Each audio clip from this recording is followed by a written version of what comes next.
નમસ્તે બાળ દોસ્તો, ચાલો આજે આપણે જોઈશું એક સરસ મજાની સુબોધ કથા.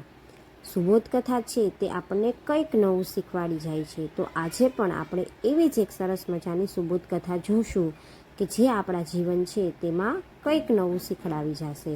તો ચાલો બધા તૈયાર છો ને આજની સુબોધ કથા સાંભળવા માટે? તો એક હતી માછણ અને એક હતી માલણ. માછણ અને માલણ હતી તે બંને પોતપોતાનું કામ છે તે કરતી હતી. હવે માછણ હતી તે માછલા પકડવા દૂર દૂરના સ્થળે છે તે ગઈ. હવે માછલા છે તે તો દૂર જ્યાં પાણી હોય ત્યાં જ મળે, તેથી માછણ છે તેને રોજ દૂર દૂર જવું પડતું હતું. ઘર તરફ પાછા ફરતા રાત પડી ગઈ. હવે ચોમાસાની ઋતુ હતી.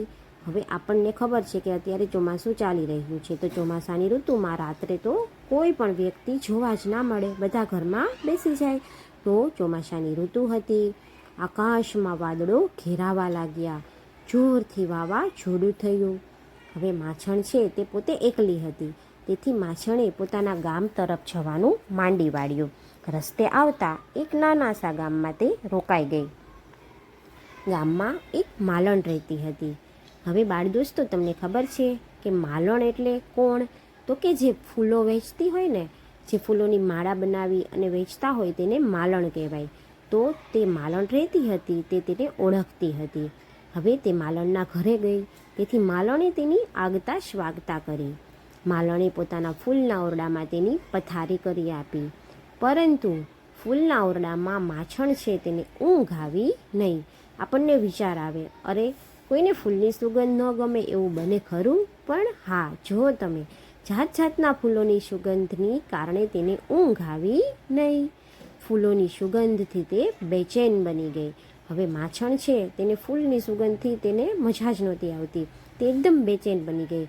એકાદ કલાક થયું પણ તેને ઊંઘ આવી નહીં. તેથી તે એકાદ કલાક પછી પથારીમાં બેઠી થઈ ગઈ. ઓસરીમાંથી માછલાનો ટોપલો લઈ આવી અને તેના પર થોડું પાણી છાંટ્યું. પછી ટોપલો પોતાના માથે પાસે મૂક્યો અને થોડી જ વારમાં તેને સરસ મજાની મીઠી મીઠી નીંદર છે તે આવી ગઈ અને થોડી જ વારમાં તે ઊંઘી ગઈ.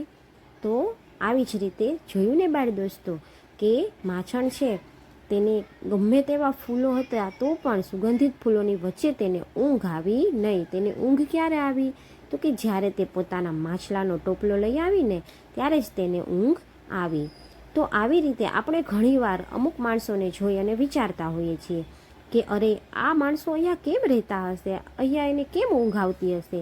પરંતુ દરેક માણસ હોય છે તેને જે પરિસ્થિતિમાં રહેતો હોય ને તે પરિસ્થિતિની તેને આદત બની ગઈ હોય છે, એટલે તેને તે પરિસ્થિતિમાં આનંદ મળી જ જતો હોય છે.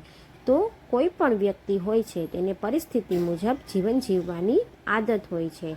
તો આવી જ રીતે આજની આપણી સુબોધ કથામાંથી આપણે શીખ્યા કે દરેક વ્યક્તિ હોય છે તેને પોતાની પરિસ્થિતિમાં ખૂબ અનુકૂળતા હોય છે. Thank you. બાય.